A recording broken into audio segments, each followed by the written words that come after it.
Okay, so in this video I want to share with you my two favorite knives um, as of Sunday, February 14th, 2021. Happy Valentine's Day.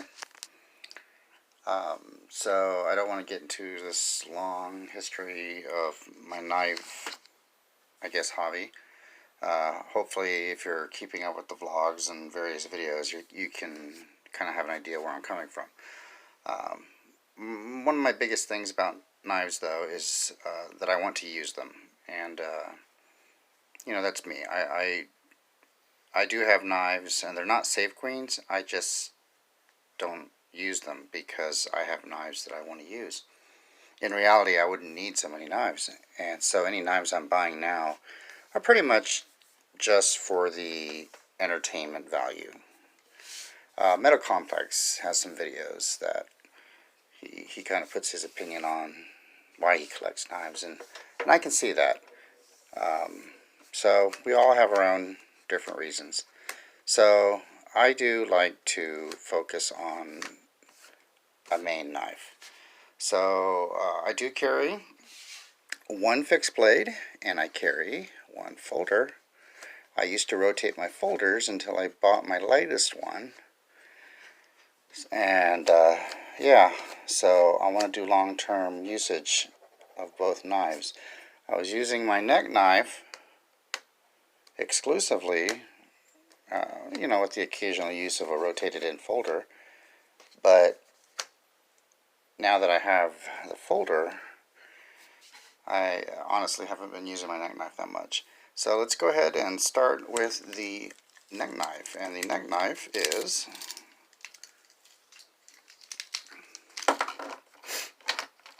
the OZARK Trail model 8607 pound with the rubberized plastic scales taken off. I've been using this knife now pretty much every day for cardboard, wood, shaving wood, batoning. I mean, you can only baton so much with a 3-inch blade. And basically just my fun beat-up knife.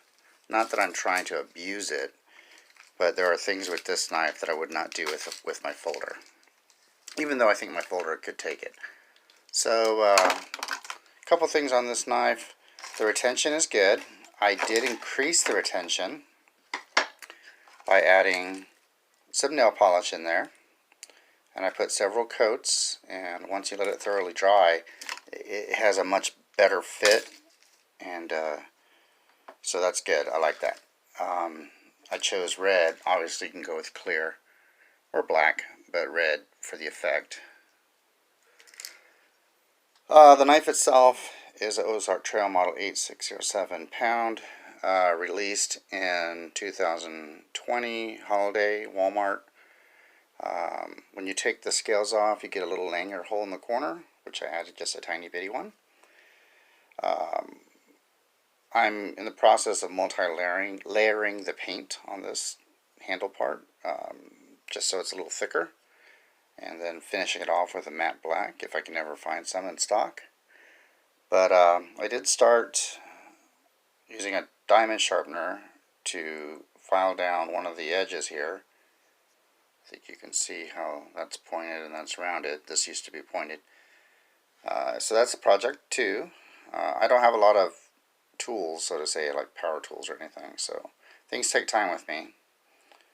I did try to scrape some of this to get a 90-degree edge to throw sparks, but I've since given up, so I am in the process of coating the top again. People are like, nail polish. For me, it's quick drying, and it's very durable, and it works, as long as I don't have a battle with a bottle of acetone.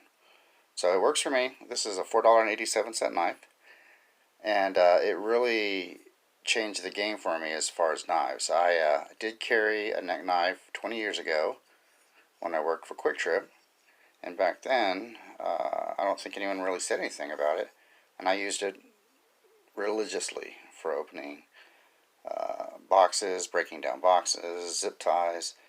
I have no idea where that knife went, and I haven't carried a neck knife since.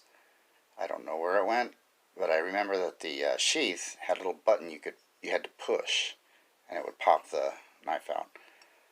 Anyway, so this one I started carrying around my neck. It's 7 inches full length, 4-inch handle, and I think really the big driver is that it's a $4.87 Ozark Trail knife, and I think I'm getting so much value from that price for this knife. I have pride with this, but I did try today earlier a tip test just randomly, and I think it bent. It looked kind of a little bit lopsided, so I put it back in and bent it the other way, and now it looks kind of straight. But you know, that's just abuse. I'm not going to use the tip exclusively for prying heavy things. This was I hammered it into the wood pretty deep. So I mean, there's the wood there. I've since cut out the. Where is it on the other side? Yeah, I may have shaved out the hole. But one thing I was impressed with was this black stone wash. I had used this before to do another project, and it left a mark because I was basically hammering on it on basically a nail, and that mark is pretty much gone. Like, you can't even tell that it was, quote, blemished. This came from playing around with a diamond sharpener. But anyway, so this is my current favorite fixed blade. I don't do a lot of heavy work, you know. I don't do a lot of, basically live in a suburb. I work in an office setting. I work from home right now. So anything I do with my knives, other than very light utility work, you know the usual boxes, tape, is hobby. So I do process a lot of cardboard to use as scrap paper. So I do break down a lot of boxes that my family might collect, and then I also shred that paper again and burn it in the fire pit. So, and that and wood, just for fun, whittling. So that is my favorite fixed blade, and I'm kind of excited to see what they come out next year as far as OZARK Trail, because this was one of the better knives. I do have the 8607 pound, which is the uncoated or unstonewashed version, and it's a nice thick, it's the same knife just without the coating, but we'll focus on one knife at a time. So my favorite folder is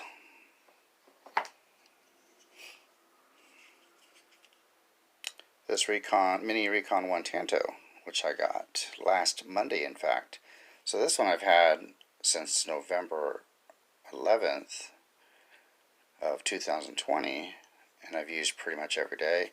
And then last week when I got this one, I started using this one pretty much every day. So this is 6 days old, and I love it. A couple things. I did end up tightening the pivot. Not that it was bad, but I had worked it out. I was basically able to flick it out after breaking it in and drop shutting it closed. But I did not like the extra play, just a tiny bit, but still, that bothered me. So I would rather slow roll this and two-hand close it. But this is after 6 days on mostly cardboard. I did use it on some paper, or not paper, jute twine and whittling. So this knife, though, even though I'm sure it could handle batoning, I am not going to baton. My goal is basically to use these knives as just regular use. The thing too is I have yet to sharpen this. I believe it's OS 8 steel. I have yet to sharpen it, and I have cut up so much cardboard that I mean, maybe in a couple of days it might need to be touched up, but I'm very, very, very impressed. I am not impressed with the black coating initially, but I admit I do kind of like the look of it, making it look like I've used the knife. So, you know, I don't know. I don't know. Anyway, but I love this knife. I love the thickness of the blade and the design of the Tanto. I like how the blade swoops down just a little bit. I love the clip. The grippy G10 doesn't bother me at all. As far as like in my pockets, I know that's something that people have complained about. I want this thing to shred my pockets because this knife I did not know existed. All I knew that existed was the full size, and I guess there's an extra large, but a couple years ago I saw a my knowledge of knives just grows every day. So, a couple years ago I did not have the knowledge that I have now. And there's always something new to learn. But I saw the Cold Steel video of them using the Recon 1 testing it, and it had, I guess, Marines or somebody, using it as monkey bars. They'd stuck these in the full-size ones. And that was just the knife I wanted. But I did not go out and buy it because when I saw the price in store, I was like, nope, not going there. So a few years later, after buying a couple Benchmades for some reason, which is my own reason, I guess that kind of made it easier to buy the knife once I found it again. I don't buy online, so it just makes it that much sweeter to find it. So this is one of my grail knives, I guess you could say. But anyway, yeah, so they're about the same size. The handle is just a little bit longer on the Recon 1 Mini. But these are my two. In fact, these go to bed with me. The fixed blade goes on the lanyard around my neck, and this one at night clips onto the lanyard. That's how much I love these knives. They are such joy to use. Though, since I got the Recon 1, this one has not been used as much. I want to do a 6-month and a 1-year video on both knives, an update video. And, yeah, so there you go. My two favorite knives.